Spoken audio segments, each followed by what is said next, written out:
It's week 9 of 2018, and this week we're going to talk with Patrick Lowndes of VendorHawk. He's going to tell us how we can maximize our SaaS products. But before that, we're going to get to a lot of news, including a lot of articles from the Mobile World Congress in Barcelona that just came out. That's all coming up on the ITProTV podcast starting right now.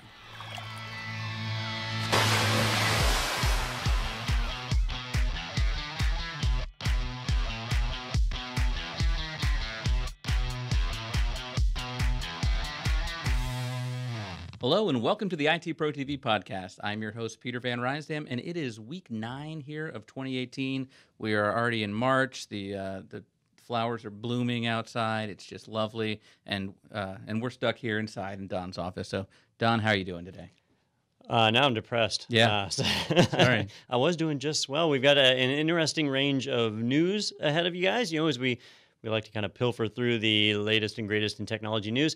But we also have a good interview tied up for this podcast. I'm kind of looking forward to that as well. So it'll be a fun one. Yeah, we'll get to that in a little bit, but it is just to let you guys know what's coming up. It's with VendorHawk, and Patrick Lowndes is the founder there, and it's basically a way to keep track of all your different SaaS applications. And you know, as a business these days, you've just got so many different subscriptions going on, and you know, there's ones you'll find out that you're paying for that you don't even know you're paying for anymore, and ones that you're maybe using and they're still on trials. So anyway, VendorHawk is a great way to manage that, and we're not just going to do a little sales pitch for them. We're going to really get into why this is something that it's important for every business out there to look at. But first, we're going to talk about the news today. So let's go ahead and jump right into that. And, you know, if you weren't depressed enough already by being stuck inside on such a beautiful day, we're going to get into our compromise of the week, I guess. It's kind of sure, our big story of the week. Our big story of the week. First one up here, Trustico revokes 23,000 SSL certificates due to a compromise. So, Don, what's going on there? So Trustico is a company we buy SSL certificates from. I wouldn't say we, but people do. We as mankind. Yes. So really weird story, because this one, it kind of broke in phases. So this is hot off the presses this morning, right? So basically this morning you wake up and there's these news articles out there about Trustico revoking 23,000 certificates. And that is a ton of certificates. But it was pretty light on the details. More details have come out as the day has progressed, and so now we've kind of learned a little more. But there's a bit of controversy around here. Now, Trustico is not a certificate authority themselves. They are a reseller. So they are basically reselling certificates from DigiCert, and it was really DigiCert indirectly because Symantec got in some trouble with their certificates. DigiCert bought Symantec's assets, and so now Trustico is effectively reselling DigiCert certificates. So they sent in a request, and they as Trustico, they sent in a request to DigiCert this morning saying, we need to revoke all of our customers' certificates. And DigiCert said, we only revoke if there's been a compromise. You know, has there been a breach? If there's a breach, we'll revoke them immediately. That's what we do. But if there hasn't been a breach, like why are you asking me to revoke 23,000 certificates? And Trustico did something really interesting next, and this is what makes this story so strange, is they proceeded to send an email to the people at DigiCert that contained all 23,000 private keys. Private keys right there in an email that was transmitted over the internet. So because it was sent through non-secure means, and because those private keys were exchanged between two companies, that is a breach, and so now DigiCert has revoked it. But Trustico never admitted to an original breach, so there's still a lot of confusion as to why did they want to revoke these certs in the first place. And the CEO of Trustico has come out and said a few things that didn't quite make sense. They've started a bit of a like a flame war between the two companies, which has been pretty entertaining because basically Trustico said, no, this didn't happen. And so DigiCert, let me see, I think I've actually got it on my screen here. There's a post here in a Google group from Jeremy Rowley, who is, I believe he's the CEO of DigiCert. But he actually posted some excerpts from that email. He said, here's 10 certificate signing requests that were from that, and you can independently verify these. And people have. They verified that these are or they were the legitimate CSRs for several different sites that were issued.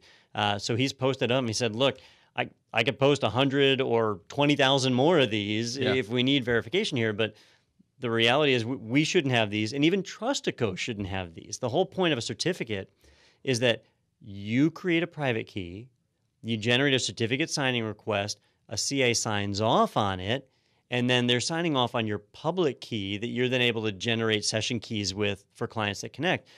Only you should have your private key. Trustico shouldn't have anybody's private keys. And yet it looks like they had all of their customers' private keys, which is a breach of conduct. Like, they're not supposed to do that because technically they could decrypt all of their customers' data. So something fishy went down. It will probably come to light over the next few weeks. I'll really be surprised if Trustico is able to resell certificates anytime in the future, because this is kind of like with DigiNotar a few years ago, where it drove them out of business. Yeah, it'll be interesting to kind of keep track on this one, because it's really a he said, she said kind of situation right now, and it almost makes you long for the future of GDPR, where something like this will get thoroughly investigated, and we'll be able to actually find out who did what. But hopefully we do. And speaking of things that should be thoroughly investigated and are being investigated pretty deeply, Equifax, something that we've been talking about since last year, and this news on CNET is talking about how Senator Elizabeth Warren from Massachusetts has said that Equifax is possibly profiting off the data breach. And this really isn't necessarily something new, because I know when the breach first came out, a lot of people said, oh, well, I don't use Equifax, I use XYZ. And they'd say, well, actually, they use Equifax. And it turned out so many of the places that people get that credit information is coming back through Equifax in one way or another. And that's basically what Senator Warren is saying here, is that that people are going out and signing up for credit monitoring because of this breach, and in doing so, they're probably signing up with Equifax either directly or indirectly. Yeah, and I was glad CNET went a little bit further, because a lot of the news outlets were reporting this and just doing the quote, right? Yeah. And the quote is basically this right here: Equifax is still making money off their own breach, which is really bad. We have laws here in the U.S. where, like, if you are a serial killer, you can't turn around and sell your story to the media and make money off it. They don't allow that. So here she's saying that, hey, Equifax is still making money off their own breach. Now, I thought it was interesting that she said Equifax is still making money. Like, they've already got evidence of it happening. Now, they've never presented that. She did release a big report just a month ago or so, but I've yet to see any conclusive proof.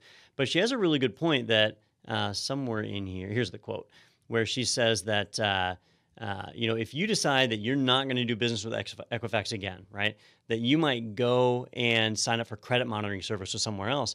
But a lot of those places are just reselling Equifax's credit monitoring.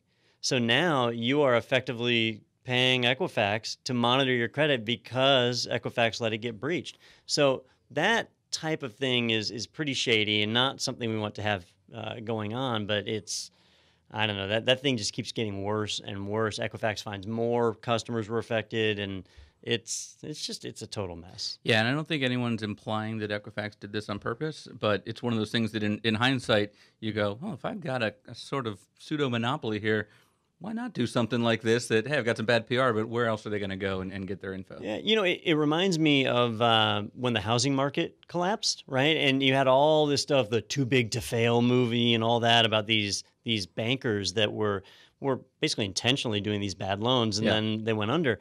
And how many people went to jail? How many people got in trouble? How many people got penalized? By and large, they didn't get anything, right?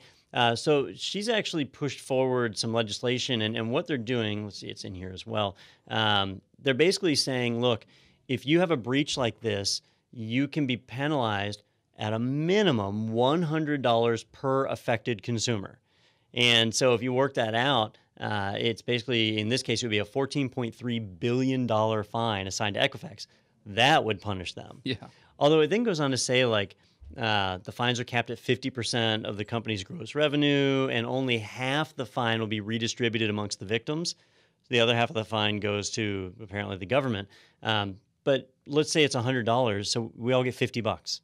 $50 won't even pay for credit service monitoring for a year. It's not. I don't know. It's not really benefiting the people that were affected. So that needs to be evaluated. That system needs to be reworked. Yeah, and I'm sure it will be, but I'm sure it will also take some time. So switching gears now, this article from the Register, I saw this one and I said, you know what, Don is going to get excited about this. It says Microsoft to make Ubuntu a first-class guest under Hyper-V. And like I said, I knew Don would be excited. I also knew I didn't know. I knew what all those words meant individually, but as a group, not so much. So thankfully, we kind of have this relationship here where I'm the average Joe. And Don explains things for us, and this can be one where help me out, Don. I had missed this article mostly because it was on the Register, which I don't read. But at first glance, when I saw the headline, I thought it was an old article because I was like, wait a minute, isn't Ubuntu already a first-class guest? Ubuntu is created by a company called Canonical Linux, and the Canonical company has been tight with Microsoft for a while. The Linux subsystem for Windows runs Ubuntu Linux. So they've been involved with Microsoft. They have virtual machines that are available inside of Azure. They've been a team. But if you start reading the article, what they explain is they're changing the way that Ubuntu operates as a guest inside of Hyper-V, which would also carry over to Azure. In the past, the screen rendering that was being done just with basically like VNC type technology, just simply recreating the screen, which is low performance. So you could run Ubuntu just fine if it was a command line server, but if it had a graphical user interface, it really wasn't all that great as a guest inside of Hyper-V.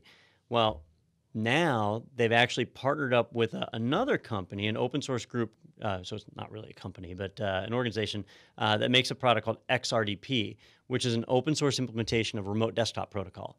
And if you've ever compared VNC to RDP, they both let you see the remote screen of a computer, right? So from my laptop, I can pull up the screen of my desktop using either protocol. VNC shows me the screen, but it's pretty slow because it's basically like showing me a movie of the screen. It's got to transmit all that over the network. RDP doesn't work that way. RDP is actually rendering individual screen elements, and they're doing it on your own computer, so it's much faster. It's much faster. It looks much more crisp. It's a great protocol. Well, it's a Windows protocol. So if you want to remote to a Windows machine, RDP works great. They're actually working to port that over and support it, like officially support it inside of Ubuntu. And that means that when you're running Ubuntu as a guest in Hyper-V, you'll get a very fast screen that you can easily move your mouse in and out of, which you could do under the previous system. But here, it's actually tracking it as an individual element, and you're actually able to really get some great performance out of that. So it's neat to see them put an investment into something like this because with their focus on Linux, they've really focused on the server side, which is almost always command line.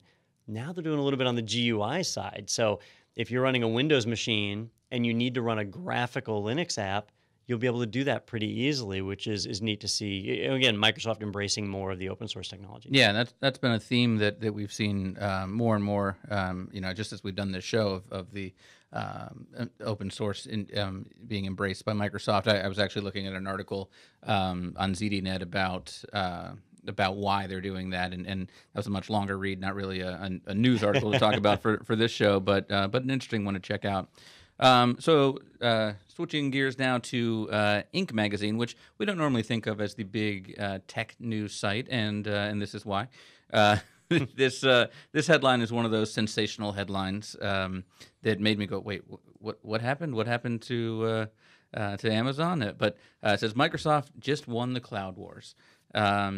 So I had to look into that and see why, because I remember just a couple weeks ago we looked at the numbers of how each cloud service is doing. What I guess gave them the crown, according to Inc., was they just had a conference where they talked about this, but they acquired the Israeli company Cloudin. I think it's Cloudin, Cloudine, sure. It's clearly a startup for $50 million. But basically, that company helps you monitor your investment, basically optimize what you're doing, so you find out that you're not spending too much or not spending enough or something like that. So apparently that makes them the winner. So it is an odd headline that really doesn't make any sense. But I do know one area where people resist the cloud, right? If I have an on-premises server, I can go to HP's website or Dell's website. I can buy a server. Maybe it's $6,000, $10,000, right? You can go whole hog, $20,000. That's how much that server cost. And now, as long as I run it, I've already paid that. I know what it cost me. But with the cloud, you have variable costs. You pay based on what you use. And so, what if you spin up a virtual machine and then you kind of forget about it? You're paying for it. And so you don't necessarily have a fixed cost with the cloud. And a lot of people worry about that because you could make a mistake one day and all of a sudden you consume way more disk space than you ever intended to, and now you've got to pay for it. On a physical server, you'd run out of hard drive space, and that would be the end of it. In the cloud, there's no limit. It just keeps going and filling and filling. That is a real fear that stops a lot of people from deploying in the cloud. So what Microsoft said was, we're going to take that fear away, and that's what the Cloudine or Cloudin, however you pronounce that, that's what that company did. Is they said, we've got a system that will monitor your cloud deployments, and if we find servers or resources that aren't being used that are still there that are costing you money, we alert you so that you can remove them, and we can set in other limits. Most cloud services like Azure have really limited spending limit functions. That it's not like the spending limits aren't even a function that you can adjust in Azure. You have to open up a support ticket. They don't give you visibility into that. And in AWS, they don't really limit your spending. They limit your number of instances. So you have to create spending alerts to let you know when your costs hit a certain level. So by removing that fear, that's one obstacle to people going into the cloud. Now they hope to take that obstacle away. Now, does that mean they won the cloud war? No, no, it's over. Not even close. Yeah, I've heard AWS is shutting down. It's all over. They just turned it over. Yeah, they just wrapped Jeff it up. Bezos is like, oh, that's it. You got it. Yeah, you gotta know when to hold them and when to fold them, and this is the time. And now Kenny Rogers is the CEO. That's why they've invested all the money into Ring, which they just bought. You know, $1 billion. that way, we don't have that as a news article, do we? That was a good acquisition, I thought, because they have the other products.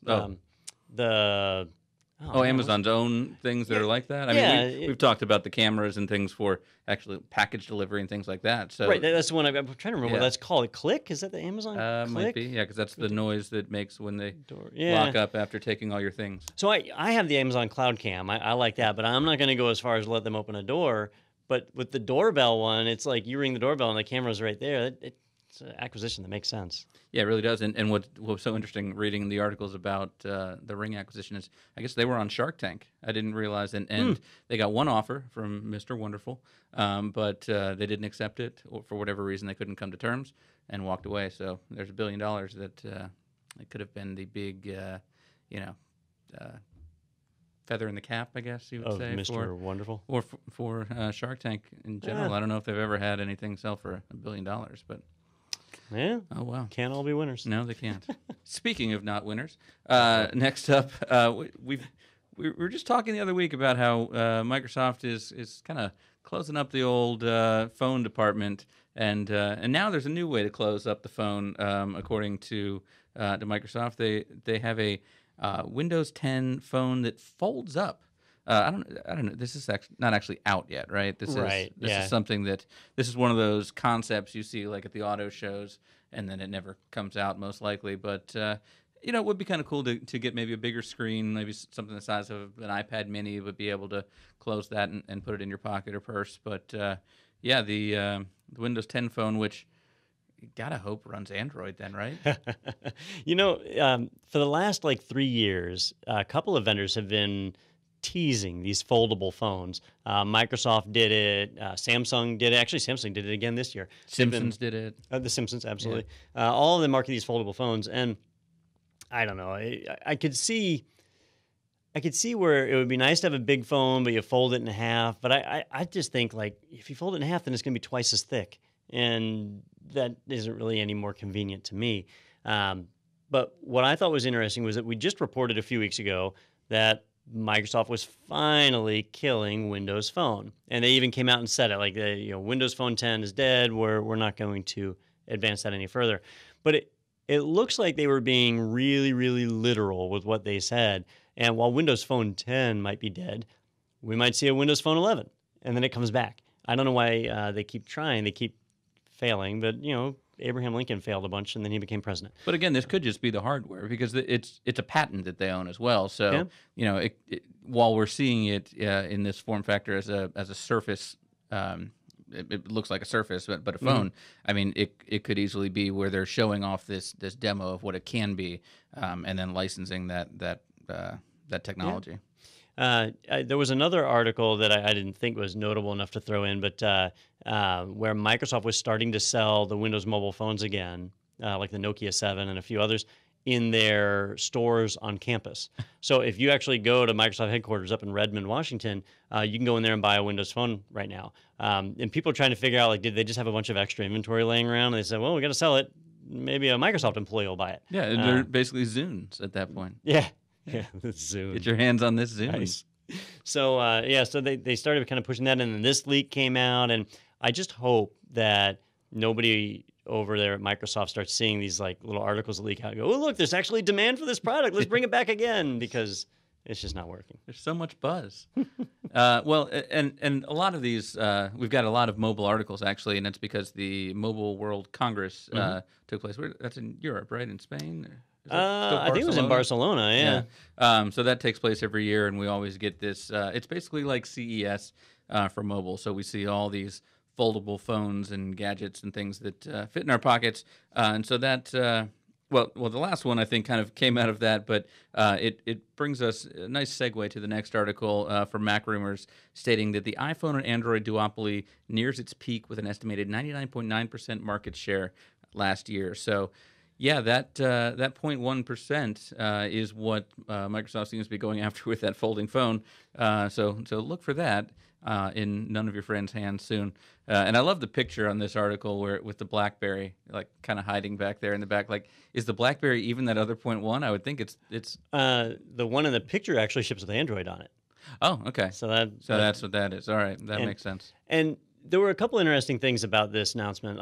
The main one being 99.9%. I mean, that's pretty devastating to any of these other OSs. And if you don't think there's other OSs, there's tons of feature phones that run proprietary OSs. There are the Sailfish phones that are out there.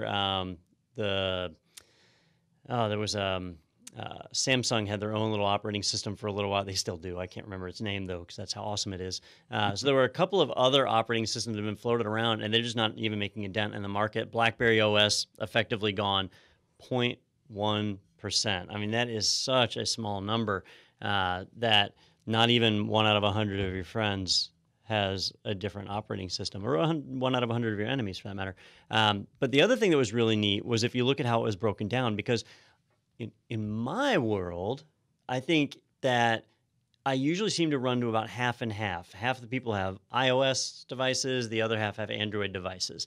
But it's far more lopsided than that, and they put the numbers in here for 2017. Actually, they have something where it's in this article. Yeah, it was in that chart up above. This is the operating system of 2017 on the left. But got it.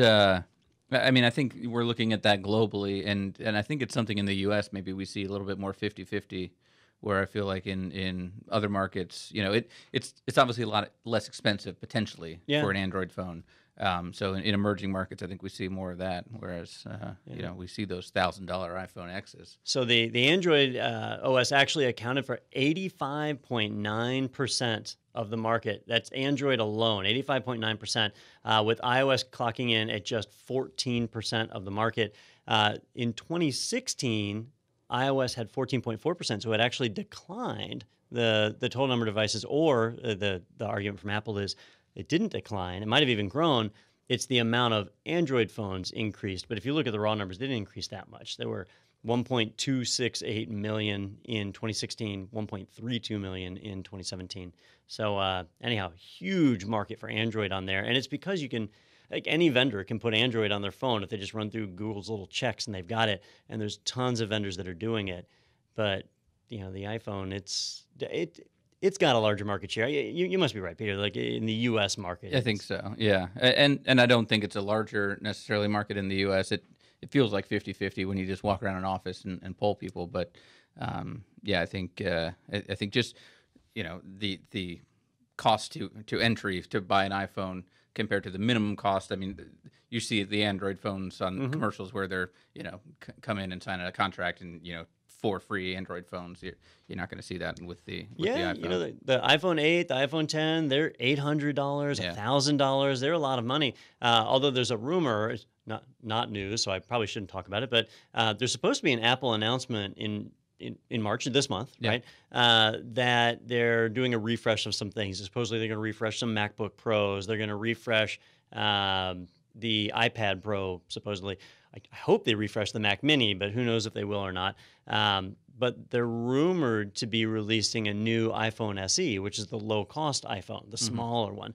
And that's what's supposed to help. But they haven't done that in 2 years. And even 2 years ago, it was just a minor refresh, not a major. So Apple really doesn't care about the cheap phone market. They just focus on the expensive and keep going. Well, Don, what could be the big announcement from Apple this year, which it probably isn't because this is a patent that was just applied for and granted, but this is an article on Tech Republic, and in what seems like a just direct breach of the copyright from Microsoft with their Surface phone foldy thing.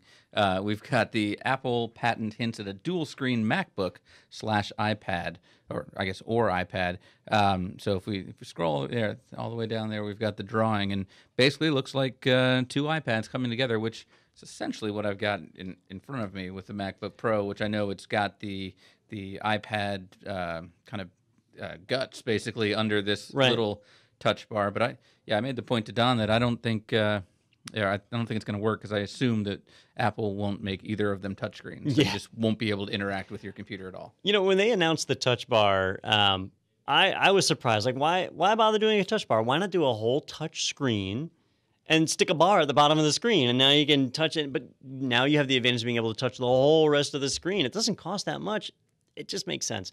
But Apple, they want to think different, right? So they want to do different than everybody else. They want to just copy, which there's a lot of people that are copying Apple, so apparently it's working for them. On this one, I think they might have finally found a way to differentiate. And it's going to require a couple of technologies to come together. If you read the patent is pretty vague, as patents usually are. The more vague they are, the easier it is for them to sue other people. So what it doesn't tell, if you look at this, so that the top screen would be one big touch screen. So that's just like a laptop from any vendor other than Apple. And then the bottom screen is where things get a little bit confusing, right? Because it's got a little divider here. So you could interpret this as the top part here just being the touch bar, and then the bottom part being a regular keyboard, right? That would be in line with like Peter's laptop right now. But they never specifically say the bottom part is a keyboard, and the picture doesn't show a keyboard either. And you could argue the picture doesn't show a power button. That doesn't mean it's going to turn itself on. But the theory is this whole part might be a touchscreen. And then instead of a physical keyboard, it may be a keyboard that's basically just drawn, as an image right there in that bottom drawer. And if that's the case, that's kind of neat, right? It's neat in that you could have anything on there, and maybe you're playing a game, so you fold the thing in half, and one person's playing on one screen, the other person's playing on the other screen. Or if you're browsing the web, you could actually leverage both screens because you don't really need a keyboard for that. But I know, like, typing on a touchscreen is not very pleasant. There was another patent that Apple was working on for a haptic feedback where you could run your fingers across a pane of glass and actually feel little edges as if they were keys. So they could create a keyboard that was flat, but that felt like it had ridges. If they figured that out, this could be like one of the most revolutionary devices that have been out in a long time. And I make fun of Apple for saying crap like that all the time, but it would be. That would change everything. But they'd have to get a lot of different things to come together for that to happen. Yeah, well, think about as you travel, if you're bilingual, all of a sudden you can just swap out the keyboard to be a Chinese character keyboard or Absolutely. Or whatever, and just the possibilities are limitless. With Hadn't even thought of that. I did. Yeah. And I will say though, you make fun of it, but I use this touch bar multiple times a day. when I turn the computer on in the morning, and when I turn it off at the end of the day. So those are the 2 times that I use the touchpad. Well, so I just got this laptop last week, and I have more laptops than I should, but this one's a MacBook Pro, and I specifically bought it without the touch bar because I use the escape key constantly. I know you don't use Vim, which is a Unix text editor. I use Vim all the time, and the escape key is how I transition between modes in Vim, so it's something I use always. And having it on the touch bar would be super annoying, so I bought it without it. And I didn't realize this when I bought it. I only realized it just a couple of days ago, that when you get it without a touch bar, you save $300, right? And you get these buttons across the top. Great. But if you get it without a touch bar, you have 4 USB-C ports in yours. I do. I've only got 2 USB-C ports in mine. So apparently by removing the touch bar, they run out of room to put in 2 more USB-C ports? I don't know. Yeah, you took out all those iPad parts there, and I don't know. It's strange, and I don't know how these companies make decisions like this, but they did. well, they're trying to push you. I guess towards you want towards that touch bar. Yeah, and you do. It's pretty exciting. I oftentimes hit the Siri button accidentally throughout the day. Good old Siri. So there's that as well. All right, next up this is on Uber Gizmo, which is, I assume, a joint venture between Uber and Gizmodo. This article says Linux on Galaxy brings desktop software to Samsung smartphones. And when I saw this, I said to Don, "What? Oh, is this new? Is this? I thought we talked about Linux on mobile before, and so this is maybe just a little bit different, or we're actually running different kind of apps on this version." It's a couple of different things going on at the same time. So Samsung, they have been teasing me because I have this desire to merge my phone and my laptop. Like just combine these 2 things and do it right. Some company's got to be able to figure it out. One day we'll get there. Last year, when the Galaxy S8s came out, they released the DeX Station, and it was a little dock. And I have a Galaxy S8. I have a DeX Station. I keep it at home. And you can stick your phone in the station, and if you have a monitor and a keyboard and a mouse hooked up, your phone blows up to fill the screen, and now you can use it as a computer. And so this year, they've announced the DeX Pad? Yes, DeX Pad, which at first I thought was going to be a tablet. Stick your phone in it. Ooh, right? Don's dreams come true. Yeah. Instead, it's just a stupid block. And you stick the phone on it, and it's just like the DeX Station from last year. You connect a monitor, keyboard, and mouse. But a few months ago, Samsung announced that they were going to make it where you could run a full-blown Linux installation, basically like virtualized on top of the phone. So the phones run Android, and you can do a lot of stuff in Android, but if you're not rooted, you're limited to certain things. There's only so many packages you can install, and the Android kernel, while it is based on Linux, it's not actually Linux. It's been messed with. So to be able to run a true Linux distro like Ubuntu or Fedora, CentOS, whatever, Debian, to be able to run that, you could now have a full environment where you're able to run the applications you're used to have root access inside of that environment and not mess up your phone or have to worry about your phone getting broken into. So they announced that about a month ago. They had a big sign up for the beta program. I signed up, but they never offered it to anybody. And so now, as part of the Mobile World Congress, they've announced that they're combining the 2, DeX and the Linux on Android, so that you can plug into a DeX station with your phone, and instead of just stretching the Android desktop to fill the screen, it could launch your Linux container. And so now you've got a full Linux distro running on your computer, all tied to your phone. And I guess you could buy a bunch of DeX pads, and stick them everywhere you go and drop your phone in and have a computer that follows you. That part I'm not really sold on. We'll have to see what happens, but it kind of combines those 2 things, and we'll see if they release it. I don't know. They did send out a survey, and one of the survey questions was, how much would you be willing to pay to run a Linux environment on top of Android? And so that makes me think it's going to be a paid feature. We'll have to see if that actually happens. I'd be willing to pay for it. Even though it's somewhat of a novelty, I'd pay a bit. You have many times before. There's a graveyard of Don phones that plug into computers I back should in the create back. some kind of like memorial wall. Should be the of all museum. There's one of those roadside attraction museums that people will we'll drive down the road. Let's see the largest collection of failed phone computer hybrids. Yeah, let's take a look. Yeah, he's got all four. All right, so a lot of other news coming out from the Mobile World Congress. So let's just go down this great rundown that The Verge put together, kind of a best and worst. So let's start at the top. The best being the demise of screen bezels. I know that's another one of your favorites, Don, is how the edges just kind of wrap around and you have to kind of turn it to see the last line of the sentence. So that's a big one for you. I'm okay with reducing the screen bezel. Like an edge-to-edge phone, I'm fine with that. It's the curved edges. It's going edges, beyond the edge, yeah. That's what's really annoying me because the curve adds nothing, right? There really is no value. It makes the screen more fragile, so they're easier to break. And you can't put a screen protector on them because the curve makes it where it won't stick. And even if you buy the curved ones, unless you get them aligned perfectly, they're not going to stay in place. So I am so over curved edged phones that I want to take a stand on this one and say, that's it. I am not buying a phone with a curved edge. But if MWC is any indicator, every phone has curved edges now, even the cheap ones, and that is super annoying. This is like when Apple made gray text on a white background popular. That's so annoying, and it's everywhere. Hell, this article that I'm looking at right now, that's gray text on a white background. If any of you guys ever go to advertising or marketing school or whatever, they teach you about contrast and how it's important. And here it's just a trend that's ignored. So curved screens, you want it. Apparently, whether you like it or not, you want it. I'm surprised you don't have one on the new MacBook.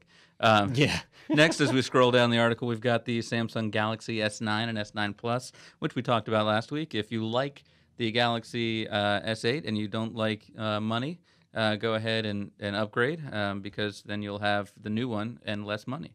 So that'll work out. And then we've got, apparently below that, Nokia is launching a competitor to the Jitterbug that comes in yellow, so you can find it on the couch, and black. Oh, is there I more? think you missed the point on this one. I think I did. Go ahead. This was the most exciting news to come out of MWC for me, and also the most depressing at the same time. The movie The Matrix. Do you remember The Matrix? I do. Yeah. All right. When the movie The Matrix came out, I saw it, and Neo and Morpheus, they had a phone where you clicked a button and it slid out, and it was awesome. I wanted it. I said, I'm going to get that phone. I'm going to pay whatever I can. I was in, I don't know, how old was I when that happened? I was out of college at that point, so in your 20s. I made money. So it was something that should have been attainable for me, right? So I started searching for it, and it was a model that was only sold in Europe. And not only that, it wasn't even sold in Europe anymore. So here's this awesome phone, this great marketing opportunity, and you couldn't get it. It was like worst product placement ever. But I wanted that phone. And here in the US, we got this cheap, crappy version that had a little spring in it that always fell apart. And I owned that one. But you just couldn't get it. So they announced that, Nokia, the Nokia brand was sold to HMD Global. So it's a different company that makes them. And HMD is just looking at their library and saying, wait a minute, the Matrix phone, that thing was awesome. So they said they were going to re-release the Matrix phone. I got excited about that. And then the depressing part comes in, which is they didn't bother putting like Android or anything on there. So it's running a feature phone OS. So if you need a phone with no apps, you've got that. You have a European release again, so it likely won't work here in the US. And also they ran with the nickname of the phone because the nickname was the banana phone, and so they're releasing a yellow version of it. But if you ignore that yellow version and just look at this black one, man, that is a flashback to the Matrix. Supposedly, it is going to be a whopping $97. The Verge has it at $100, but I heard $97. For that much, I'd buy one even if it didn't work. Is that the year the Matrix came out? 97? No, it had to be like, I bet it is. Like 95 or something. No. I don't know. We'll have to look. We'll have to IMDb that one. I don't remember when the Matrix came out, but that phone, it's old. Back then we didn't have Android and iOS didn't exist, and feature phones were the normal thing. The Motorola Razr wasn't even out yet. March 99. 1999. All right, so 18 years ago. Yeah, so like I said, the Nokia Jitterbug is being released. Now, you're gonna make fun of me because all the stuff behind here. But didn't Star Trek have a phone where it popped down too? It flipped out, right? flipped Like out? it would flip. The communicator would flip Yeah, it open. would just flip open like a Yeah, flip and phone. I know for a while there were a couple of companies making phone cases that did that. I don't know if they ever actually made a phone like that. Yeah, I'm not sure. Makes you wonder why not. That would be a good Yeah, cross-marketing seriously. type thing. Yeah, but you're right. If you're going to do something like that, put the latest technology in it at least, Why not? then actually sell some. So continuing down this article here, we've got awesome little Chromebooks from Lenovo. Lots of Chromebooks coming out right Yeah, now. yeah, definitely. And then this one that caught our eye. This is we were talking about. Well, it'll get to. The next thing down in this article is about the iPhone X copycats in terms of the notch on top where you put the camera and the speaker, and how you reconcile that with the fact that you want as much screen real estate as possible so you can get those sweet curved edges that Don loves. So this phone on top, Vivo's Apex concept phone, well, honestly, I don't know why they did it because the image doesn't even look like it goes all the way to the top of the screen. yeah. But you've got the camera just pops out of the top there, so you just use it when you need it, which is actually cool from a security perspective of knowing that I can push this down and no longer be monitored by the NSA. So we have to remember who Vivo is, right? So here in the U.S., you don't have a Vivo phone. In fact, even in Europe, you're not going to have a Vivo phone. In China, I'm not sure if they're actually selling phones, but they create concept phones. And they try and create cutting edge features. And there's actually 3 different features nested in this one phone. If you look at the front of a modern phone, and yours is newer than mine, Peter, but like if I look at my phone, wherever my phone is here, what breaks up the glass on your phone? So there's the earpiece where I can hear people talk to me. There's the camera, right? Gotta have that. There's some light sensors and all that. And that's about all that's left that breaks up the front of your phone.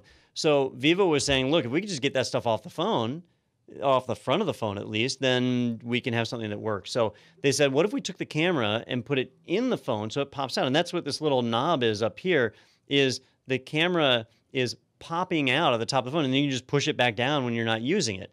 Hey, you're not using your camera 99% of the time, so you just pop it out when you need it. Now, in that small form factor, it is probably like a 2-megapixel camera. It's probably pretty low quality, but it does get it off the face of the phone, right? They also have a fingerprint reader that is under the glass. So you hold your thumb on the glass, and it does the fingerprint read right there. They were the first people to have a production phone that did that. I hear it doesn't work the greatest, but these technologies got to come from somewhere. But the other thing, and they can't show this in the picture, there's no earpiece. Did you see how you would hear on this phone? No. It's a new technology. There is literally no earpiece on this phone. The phone vibrates to make the phone the speaker. Oh, yeah, you ever see those things you stick on like a glass window and it vibrates? I had those headphones when they first came out that were the bone conduction, so you could go out and run or something and not have to worry about not hearing cars honking at you because it sat in front of your ear there and just it vibrated against the bones. I never in your used head. that. How did it work? It was not good. I mean, I could hear it better when I pulled it back and put the little thing right over my ear. So it wasn't that great. It wasn't perfect. But that was first gen of that. Well, that's the technology this uses. So I don't know if it's the whole front of the phone or just a portion of it that it becomes a speaker. So it's almost Johnny Ive's dream of a phone with no open ports. If it has wireless charging in it, this phone could literally have no openings. Yeah. If they went that way, I don't know if they will, but it was neat. It's a concept phone. This one won't be sold, and I imagine that's why the screen doesn't go all the way to the edge. They're just trying to say, look, we got it off the front. Now we just have to figure out how to squeeze that screen right in there, and now you got a phone that is one big screen. That's what you can look forward to at next year's Mobile World Congress in Barcelona. Last couple, we talked about the rise in the iPhone X copycat with the notch on top. And it's bad. I mean, they're just this is Asus, who I like Asus. I like Asus products, but they're totally ripping off the iPhone 10 on this one. But I guess in that case, we can all get our wallpapers from the same website, and they'll all fit on all of our phones. So that'll be great. The headphone jack becoming more of a rarity. We all kind of knew that everyone would follow suit after Apple does this and makes everyone go out and buy new headsets, except for most phones are going to be using USB-C. So you can get except the dongle. Yeah, but we'll be stuck with Lightning here in the U.S. at least. I think in Europe, don't they have USB-C on the iPhones? Because didn't they mandate all phones have to be USB? I don't know. I remember that mandate, Yeah. and I don't know. I don't know if that updated from the Huh. micro USB to USB-C now, but I would imagine it has. But anyhow, not for me. So next up, Samsung's AR emojis. So you got to compete with the animojis of the iPhone X there, and this looks more like the stuff of your dreams or of your nightmares, I should say. That apparently Ellen is on your phone. I'm not sure. Yeah, emojis and augmented reality. I mean, augmented reality will eventually be a thing that is useful to us, but as far as emojis and stickers and all that stuff is concerned, I wish that would just go away. They're pointless. They're really useless, and they're slowly making our planet dumber. So I think we should recognize them as the threat they are and kill them off. I'm sorry, Don, but once you've tried the animojis on my iPhone, you will change your mind. Yeah. And last up, LG's Cynical V30 rebadge. So basically, this is similar to kind of what we talked about with Samsung, that they're just kind of putting a new number on their phone, maybe updating some RAM, I think it said, and calling that a new phone. Yeah, LG, they've been making some really fancy phones the last few years, big flagships, and then they finally announced, hey, we're not going to do a flagship phone every year anymore. We might go 2 years in between phones. They said an indeterminate time, so they still could do every year. So there wasn't a great big LG announcement like we've seen in the past. There are some people, like I know my brother-in-law, he loves LG phones. I've just never been able to bring myself to get an LG phone. But they kind of operate in that space. So this year, they're kind of rebranding some phones. Not a lot of new stuff coming out, but they still wanted to announce something.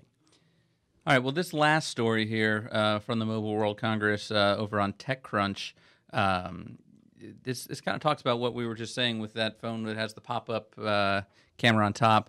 Huawei ran out of bezel space on its new laptop, so it put the camera in the keyboard, which, you go, okay, well, that makes sense. We've got space there, but let's think about, first of all, the viewing angle from that low, which is horrible, and Yeah. just barely worse than the normal viewing angle on a laptop's webcam. But couple that with the fact that if you're on a meeting or something, you probably got your hands right there typing, maybe taking notes or doing whatever you're doing during that meeting, and you're basically just covering up your whole camera at that point. For those of you that are listening instead of watching, what they did is they basically took one of the function keys out, or they probably took some other key off on the right side, like a power button or something, because who needs that? Took your escape key. And they basically added a button in between the F6 and F7 keys. So see, Apple can't possibly compete with this because they have a touch bar. So in between F6 and F7, there's this other button. And it pops up, and the webcam is actually right there. So it's not on the screen, which is nice. So now the screen can expand to fill that whole space. But webcams are already in a bad spot on a laptop, being on the top of that screen, because you always have your screen angled back a little bit. So whoever you're talking to is looking up your nose while you talk. It's just not a good arrangement. And having it in this key is even worse. And the reporter from TechCrunch, they showed, like, here, he's actually using it. And see how giant his hands are? Because you put your hands on the keyboard, right? That's where they go. So bad. It's just not great placement for a camera. But this is... I don't think they're going to release this as like an official product. It's probably, again, another one of those like experiments. We're going to try and put the camera somewhere else, but it's just not a good one. I already don't use the camera built into my laptop. I'll stick a Logitech webcam on the top of it just because you can adjust the angle. That's the way to go about it if you do this like professionally. Sure. And what's cool about it is it actually depresses down so you can hide the camera. Basically, it looks like a button then, I think, on top. So that's a cool feature to be able to hide it away. But I don't think, if you want to scroll back up, Don, you can kind of see on the picture of it there how you can see how it would press down for those of you watching and be able to kind of look like a button there, which is pretty cool. But but when you're not using it, it's out of the way, and that's great. But when you actually need to use it is when you want it to work. I guess it would have to fold down because otherwise you couldn't close it. Oh, that's it would a good just point. poke a hole through the monitor. Yeah. Although now that I'm thinking about it, like if this is something that inserts in, you remember the PCMCIA cards or the PC cards that laptops used to have? They were credit cards that you pop out. couldn't they just make like a webcam like that pops out of a slot on the side of the laptop and then you just stick it on top of the monitor? Oh yeah, so yeah, like you hide the stylus on the. Now I got to file a patent. Yeah, there you go. Because otherwise they're going to steal. MWC next year, they'll unveil this new card cam. I'll be like, damn it, that was mine. Well, I mean, honestly, I think what's going to happen, I would hope, and this would solve what we're talking about in phones as well, is think about one-way glass or with tint. They should be able to put the camera behind the glass and possibly see through the screen. I think that could be somewhere that we're going eventually.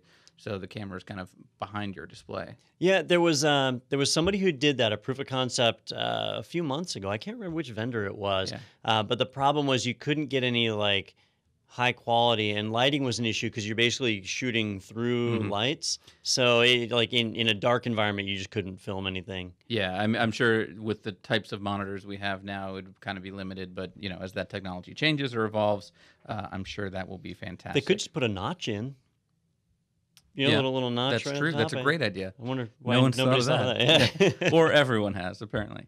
Well, speaking of people with the camera on their laptop looking up at the ceiling, we're good enough to be joined now by Patrick Lowndes, who we've been talking about from VendorHawk. We actually recorded this interview a little bit earlier, but as I told you, VendorHawk is someone that helps you kind of manage all the different SaaS applications that you have in your company. But why should I explain this? I will let Patrick explain this to you. So let's go ahead and take a moment and watch that interview with Patrick, and then we'll come back on the ITProTV podcast.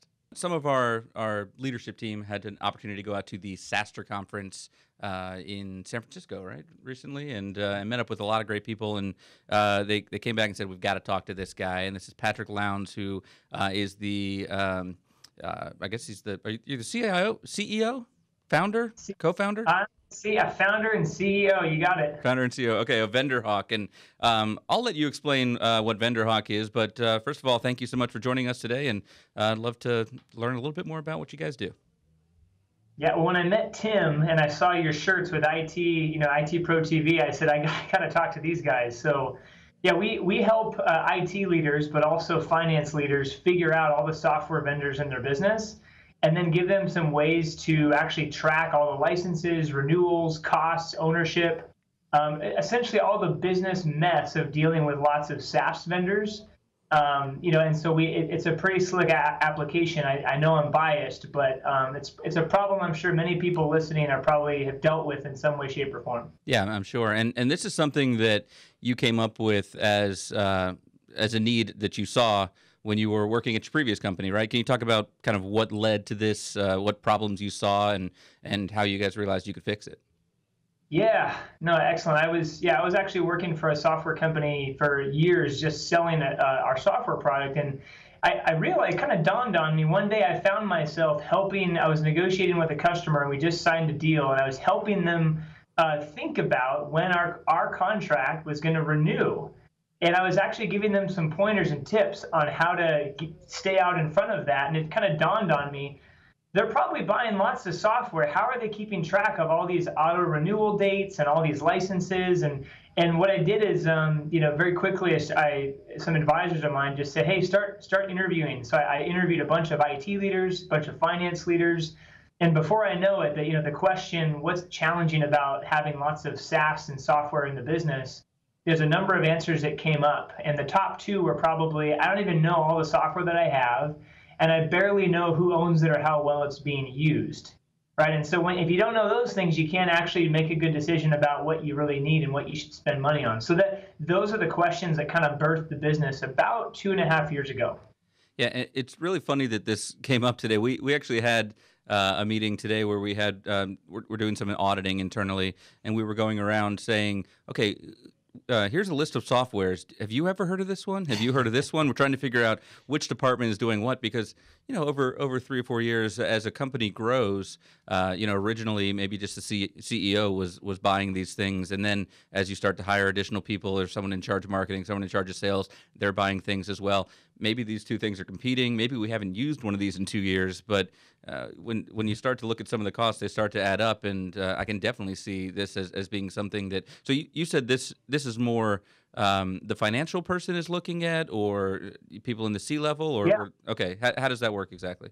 Yeah. In fact, we have, I wrote a white paper called "The Growth Stages of Technology Vendor Management." It's completely free on our website. You should download it if you're interested. But it's basically looking at startups, small companies, mid-size, all the way up to large enterprises, and really the onus of who should actually own software vendor management, it shifts quite a bit, like you alluded to. And so it starts out with like the CTO and kind of every man for themselves until you really get the first IT person, call it around 50 employees or 75 employees in a business. And then really we usually work with a combination of an IT operations leader, to massive companies. It's even down to the level of IT procurement or even an asset manager. And then over time, it switches from more of a controller VP of finance in that mid-sized company all the way over into a procurement team. In the largest of companies, it could even be like a software asset management team trying to work with IT procurement. So we kind of run the gamut. And I like to say our best customers, it's an IT person working in close collaboration with somebody in finance. All right. Well, you said something. We're talking about procurement there. You said something before we started talking on the air about negotiating with SaaS companies, and I think that's something that a lot of people maybe miss. You go to these pages. Sometimes you see pricing, sometimes you don't. But you take that for the gospel. That's the price, and that's what I'm going to have to pay. But you actually mentioned you have some tips or ways to negotiate and get some better rates. Yeah. We actually, I think one of the most commonly overlooked things is the concept of I'm going to buy one license for this, call it $15 a month for Box, let's just say. But almost every vendor, when you have enough buying power, enough seats that you're going to purchase, you can really start to get into that more of an enterprise level agreement. And ELA, for those of you who've probably done many of them, you know what I'm talking about. But if you're in smaller companies or you're not used to buying, I think one of the common challenges is understanding what levers you have to pull. And so one of the best things is start your research early. If you need something right away and it's kind of like a last minute urgent, like you're not in a great negotiating standpoint with that vendor because they have all the power. You need it, you're reliant. So if, as much as possible, think about what you think your needs might be. And the great thing is you start to have these conversations with vendors. The pricing page is going to say one thing, but like Salesforce is a great example. You look at what they charge, and you get on the phone with them, and they know that they've got a lot of power, but you can also, as the buyer, step up at just the right time. For instance, their fiscal year end of January 31st, which is when I actually struck my renewal with them just a couple weeks ago. And you wait till the moment of opportunity. And you got to think to yourself, when you're talking with a salesperson, what do they care about? What motivates them?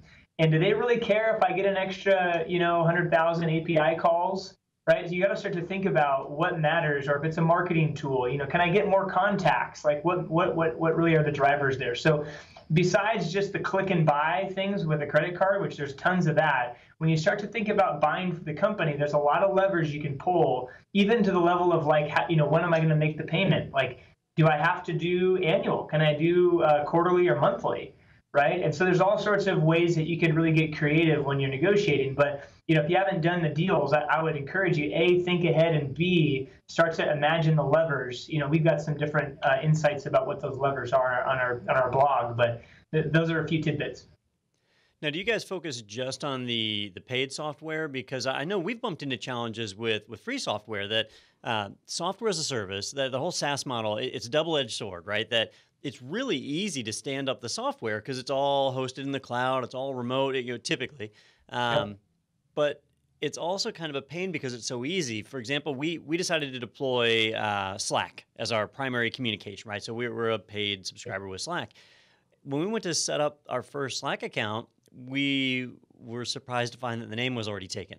And we said, well, we're not using Slack. And then it turns out that some of our salespeople, they thought Slack would be a good way to communicate, and they had set up an account. And it was free, and Slack doesn't do any verification to make sure you're actually a CEO or whatever. So somebody had opened an account, and we had to actually go to those employees and say, can we please have control of our own account? And so then take that in. That's a challenge that we run into. It's too easy to spin up some of the software. So do you guys have visibility into unpaid or free subscriptions? Yeah, great question. Yeah, I think that today the way that we've really taken our approach from a business perspective is we like to follow the money, right? Because that's where you're going to have a lot of challenge with where it's not just the invoices and the things coming through your accounts payable team, but it's also all the things on the credit card, which might as well be free if it's $5 and you're just going to expense it anyway. So we really at VendorHawk focus on the paid licenses, but I was just on the phone with the CIO earlier today, and he was asking the same question. And really, there's a few different ways to get after free. And there's a few products out there that actually do a really great job at dealing with this. And one of them was actually, I think it was bought by Blue Coat, but it was called the Elastica Cloud SOC, or, for Security Operations Center. And it does a great job basically scanning the network in a bunch of ways to understand all the software that you have running. Also, many of you probably know about Spiceworks, and they also have a kind of a monitoring tool for the network. So I would say there's network monitoring tools you can look at. But as far as free software, the difficult thing is when it bubbles up into a paid thing, you got people that are already addicted to it. And so you gotta try to mitigate, how am I gonna figure out how to, if I have 5 video conferencing tools, how do you get down to just the one that you want everybody on? So it's a difficult problem, I'll admit. And that's a challenge we've certainly bumped into as our company has grown, that we initially didn't really care if different departments use different software for really the same type of use. But as we've grown, we found that we really had to step in and say, we need to pick one. And a lot of times we don't even care which one, just pick one so it's easier to manage. We've also had the challenge where even if we do pick one, so I'll use Dropbox as an example because they're a great example of this, where we decided, hey, let's use Dropbox as our primary storage for our company information, and that way there's this one place to go. I'll negotiate out one rate with them, and we did that when we were at 20 employees. Well, we've grown, and now we're at 55 employees, and you keep growing, and do we go back and renegotiate that rate? If we cross some vendor threshold where now we're supposed to get a discount? A lot of vendors will say, oh, if you buy 30 licenses, you get a 10% discount. But maybe you only buy 20 licenses, and then you forget as you grow and you cross that threshold. So managing vendors like this is beyond just knowing about them, right? Are you guys able to give us visibility into how many seats we have or where these discount breaks might be? Yeah, so the question about seats is pretty straightforward. So the hard thing is you have admin portals and some of these tools that will tell you, oh, you have this many seats. What we've done in a lot of ways is we've actually been able to work with the vendors and pull back utilization. How well are you using that license? And so it's not just as simple as logins, right?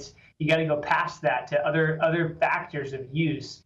But the thing as far as what you mentioned about looking at the deals and the discount dynamics, sometimes it's as sad as this is, as much as we all want it to be fair and equal, sometimes it's really dependent on how savvy that sales professional is in giving you the range of possibility, or how desperate or not desperate they are. Like, I've been on that side of the fence, right? And if they're already at their number, they're not as willing to give you that range. However, I would say, if you're in IT and you're negotiating for seats, one of the things, and you know that you're growing, especially if you know that this number is going to change, one of the things you should think about negotiating into your deal is, hey, what's the next level of growth that I'm going to have into? So let's take your example. Like, let's say you did 25 seats when you first signed up, and you told your sales rep, hey, but we think we're going to be growing relatively quickly. So just ask them, hey, if I'm up at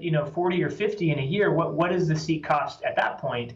And you start to feel out what those different levels might be, because they usually have a pricing sheet where they can give bigger discounts. So you need to kind of tease that out, and then you might pre-negotiate what that rate's going to be. And that helps you avoid any vendor increases. So if you can lock in that price in the future today, that's a win for you and for your company. Well, I'm curious, is that something that you alert your customers to, that they're putting into VendorHawk, hey, I've got 50 seats to Dropbox and I'm paying this much, that you can kind of recognize that, hey, you're paying a lot more than you should be based on, here's the average that our other customers are paying, or maybe here's the rep you should call? Yeah. So we do actually put the the rep contact in there because that is a really important part of everything. But yeah, I would say the things that we try to alert customers to are when you've got X amount of licenses. So let's say you've got let's use a slightly bigger example. Let's say you got 100 licenses and you're really only using, let's say, 60 of them. You rolled it out and you got the early adopters and some other people in the middle, but there's just some people that are not going to let go of Dropbox, right? They're going to be using their Box folder, or they've got their Google Drive thing. So what our product likes to do is we'll actually send out renewal reminders in a campaign. So we get the people, the admins of these tools looking back at the usage to figure out, wow, man, I'm like 6 months into this year-long deal, and I've only rolled out like at 60%. And you don't ever really want to be, the person that negotiated for, we have to have 100 licenses, but you really only needed 60. So what that brings is this question of, well, okay, how do we actually get more adoption, and/or how do we find ways to maybe scale back at that next renewal? So it's not always about cutting. It's also how can I get those 40 licenses that I've deployed? How can I engage and get those people there? And for instance, that might mean calling your customer success rep with Dropbox and saying, hey, I got these 40 folks. Can you help me run this little campaign and get them engaged, right? So it's all about using what you bought. And with VendorHawk, we do actually pull back in a kind of an automated way the licenses that you're using and not using and help you kind of get smarter about that. But it's kind of difficult to do manually. So that's why we built our company, because we wanted to automate it. So, speaking of the automation, so let's say that I'm at a company, we have 1,000 people or however many, and I'm worried that my SaaS subscriptions are just out of control. So I learn about VendorHawk, sounds great, I sign up. Yep. What does the process look like? Is it a software agent that we install, or how does the technical piece work to go out and discover all of that?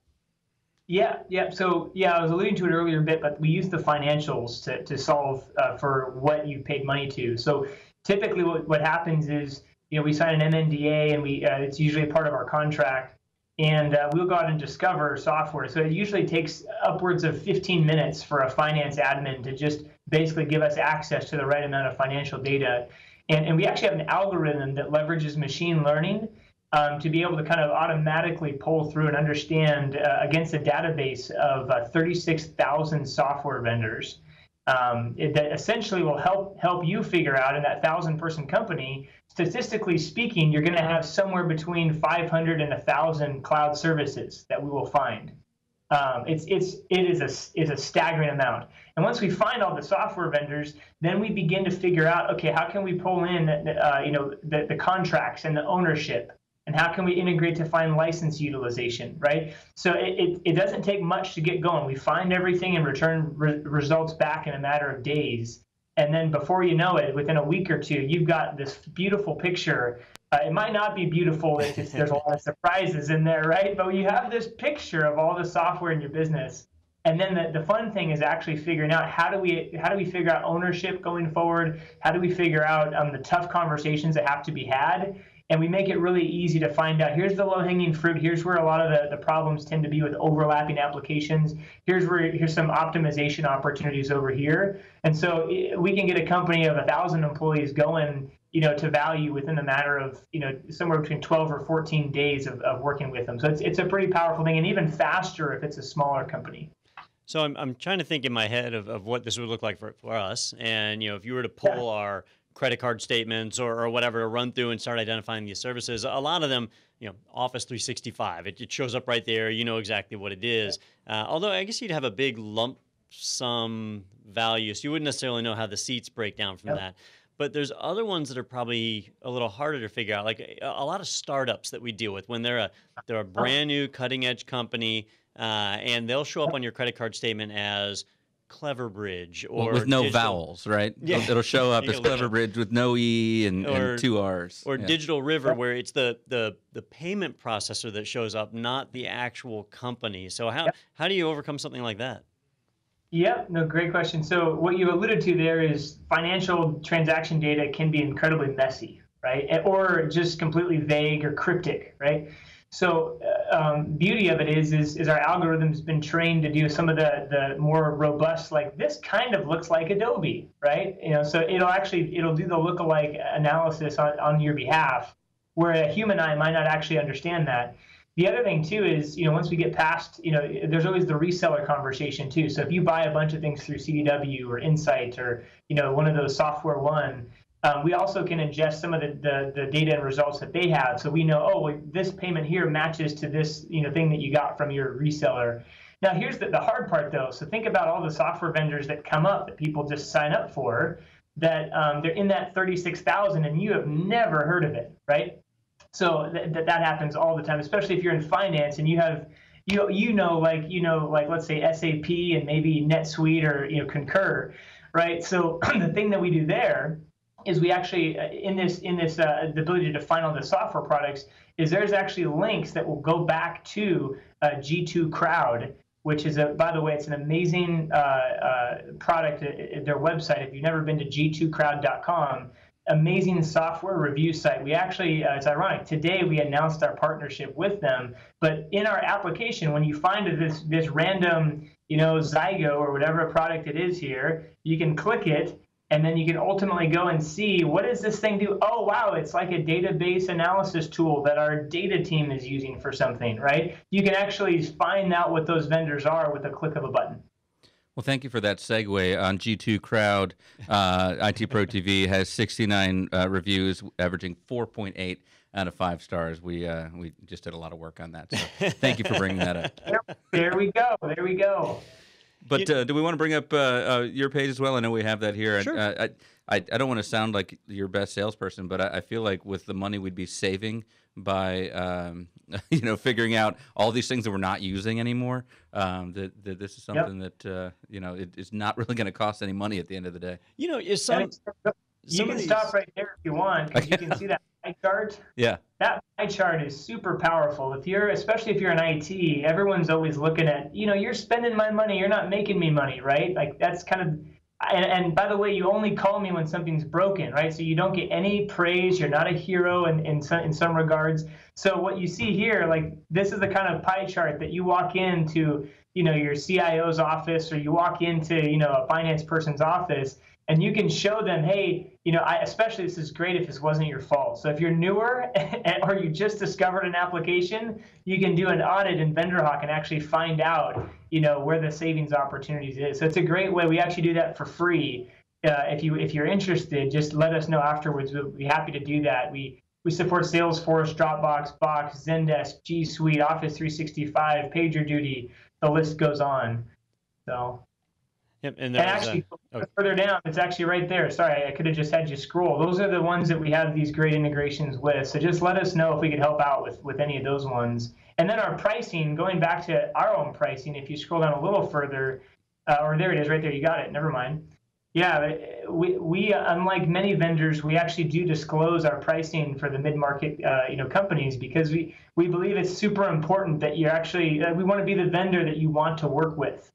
So if you scroll down a little bit, you'll see all the different kinds of pricing metrics there, that things that contribute to it. But the fun part, I've got to show you this because you're showing this to everybody. Go up to the top there, and on the professional one, grab the blue dot and drag it over to the right. So watch this. So it gets up, and there's the last one's fun. Is actually, we know the slider is fun, but you can just stop it and just contact us. So anyway, so yeah, let us know if there's any way we can help. Yeah, I didn't expect you guys to jump into this page with me. Yeah, you're like, please contact us immediately if you swipe the blue ball that far to the right. Yeah. So, yeah. What were you going to ask, Don, a second ago? You were mentioning like the price, Peter, and with some of these services, I know I've forgotten about some where maybe I signed up for one seat and it costs $10 a month, and you don't think about it. It's barely even a blip on the credit card statement. But other times there's bigger ones, and I know we've had streaming providers where we shifted our streams over to another provider. We canceled the old one, but the cancellation didn't go through, and they continued to bill a few months later. And that's stuff that's easy to miss because the accounting department is used to seeing that bill, and they don't necessarily know that you canceled it. So staying on top of this stuff can save your company a good bit of money. But I like how you mentioned this really starts to pay off once you have 100 or more employees. That if you're a a small company, you may not be able to realize that savings right away. I mean, you may. There's obviously variations out there, but Yep. this is like having an employee who's constantly watching those finances and doing it Yeah. 24/7. Imagine you had an employee who was kind of like a SaaS nerd that knew 36,000 different kinds of products, and then could somehow automatically understand who was not using licenses. So it's a combination of like a big brother, plus SaaS nerd, plus like a finance geek that so put all those people together and package them up, and we're definitely a fraction of a cost of an employee. But yeah, it's fun. It's a really fun journey that we take customers on. And the fact that it's automated, you would have caught that bill that showed up the next month, because our system would have almost like a SaaS radar, if you will, and say, hey, you got another bill. And, especially if you knew that one canceled, you could talk to your finance person right away and say, don't pay that, don't pay that. So, yeah. That's definitely helpful, because that's something like you said, you're used to seeing on the credit card bill, and might just gloss over. But normally this is the part of the interview where I'd ask, how would people get a hold of you or find out more information? But we've been showing that. So anything else we should mention? The Twitter, the Facebook here. Yeah. Well, I think it's fun. I mean, our website's got a lot of the social handles there. I think that the biggest thing is, if it sounds interesting to you and your organization, I really encourage you, especially if you're in IT and you're trying to work with finance, or you're just trying to get a state of the union, just reach out to us from our website. There's a couple different call to actions there. And a lot of them, our team is really responsive and getting back about that. But generally speaking, once we hop on the phone, it doesn't take more than about 15, 20 minutes just to figure out some of the key challenges that you're facing. And then the funny thing is, in IT, a lot of times you just slap this thing over to finance, usually like a lower person in finance, and they'll only spend another 5 or 10 minutes getting us some data, and you'll have a very, very insightful view of all the software in your company. So you just let us know, especially if you want to mention, ITProTV in that. You just let us know, and we'll pass the love on to them. But yeah, it's been a pleasure talking with you today, and hopefully this has been insightful for you and your listeners. Yeah, definitely. And for those of you that might be just listening on the audio here, that is vendorhawk.com, and thankfully it has all the vowels and no extra letters, which in the SaaS world is something that definitely I tip my hat at you for that. So thank you so much for that, but thank you also for joining us today, Patrick. Absolutely. Cool. Have a great day. Yep, you too. And those of you watching, please stay tuned as the ITProTV podcast continues right now. Well, that was fantastic. Thank you to Patrick for joining us, and thank you to us for putting on just a great interview and asking some great questions there. Good job, Don. Yeah, I try. Yeah. All right. Well, we wanted to end today on a light note. Well, light note. I don't know if this is light. It's light for us. So this is one of those stories that you just see and you say, "Yep, that happened," and I have to watch that video now. So iPhone battery explodes after man bites it to see if it's real. So I know when I'm checking batteries, whether it be AA's or really any kind, you got to. It's like gold, where you want to take a little nibble just to make sure. Yeah. Like a Tide Pod, you want to just. Again, folks, please do not put batteries in your mouth. Can we show this video, Don? So this appears to be, it's a second-hand electronic store in China, I believe is what we've determined.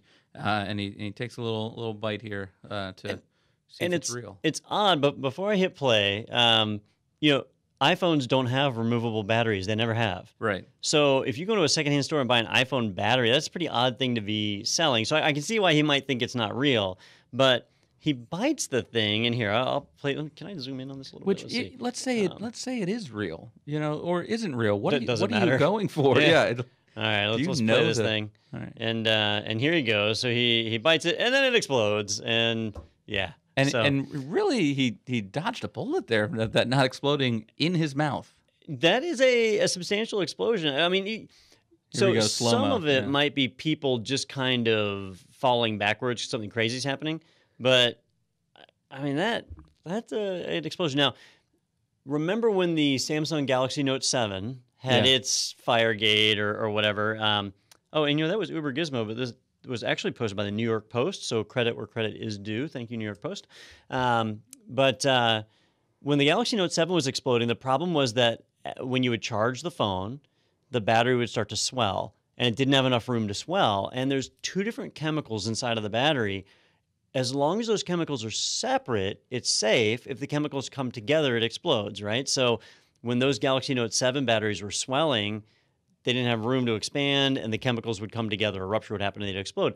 This guy biting the battery to find out if it's real must have punctured one of those chambers. And well, because I'm assuming if it's real, it's a higher quality battery. If it's not, then biting it would be even worse. If you think, hey, this is faulty, so I better make it explode. What if this is just our ignorance, right? What if he was about to buy a case of 100 batteries, and the way to verify their authenticity is by the size of the explosion? Oh. So, maybe that was the intent. Sure, and he went back and said, yep, let me go ahead and pick all these up. Well, we apologize to him for that, and hope everyone is okay over there and that he was able to find the battery he was looking for.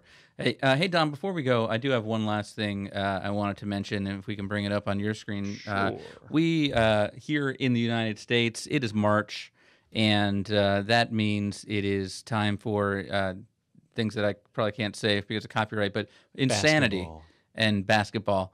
There's a tournament that takes place, the NCAA tournament, I can say that. So we decided to have our own little tournament here with the edutainers of ITProTV. Basically what we did is we gave each of them a basketball and 10 shots on the free throw line, and we said, winner take all. So what we're asking you to do is go over to go.itpro.tv/bracket. That's BRACK-IT. Didn't come up with that, and I'm not a huge fan of it. Bracket. It's got IT. Yeah, I know, but it says it. It's people are already confused. Okay, anyway. Yeah. So you go and you just basically put in who you think is going to win. We've got the little basketball cards there, so you can take a look at each of the entertainers and make an educated decision. And put in your email and edutainer name there. If you pick correctly, we're going to show it on March 15th. We'll show the video of what took place. If you pick correctly, you'll get a link for a free swag item from ITProTV. It could be a T-shirt, could be a pop socket for your phone, or a webcam cover. I've got a couple T-shirt designs on there now as well for you to choose from. So please head on over there. That's go.itpro.tv/bracket with a dash, BRACK-IT. And I didn't realize that Justin was going to outclass me so much. Otherwise, I would have tried to kick mine up a notch. But well, we came up with nicknames for everybody, and once we saw his outfit, we had to change his. He was, like Duncan Dennison or something. But the closer. Yeah. And then you got Cherokee Ball and Booze. Adam, we changed his nickname as well after his outfit. So Adam, the Uniballer Gordon there. Who else do we got? Ronnie with the professional short waistline there. Yep, and what Ronnie said is he used to play basketball until the basketball shorts got longer than his actual pants, and he had to quit. And now he just tells kids to get off his lawn, apparently. All right, well, that URL was go.itpro.tv/brack-IT or bracket. Be sure to check it out. Cast your vote. Obviously, most of you will vote for me because I'm amazing, but do look over the basketball cards and choose who you think is the best basketball player. Well, for those watching, did you play any basketball growing up? Were you a varsity, junior varsity? Yeah, I was on the academic team. So take that in consideration when making your votes, folks. I'm not sure if anyone else played basketball. I actually got to watch them shoot, so I'm really not sure if anyone ever played basketball or had seen one prior to this event. But thank you for watching today and listening. Please go ahead and rate us and review us. Share this podcast with your friends. Thank you to Patrick for joining us on the interview. And thank you all for watching. And thanks, Don, for having me here. And until next time, go vote.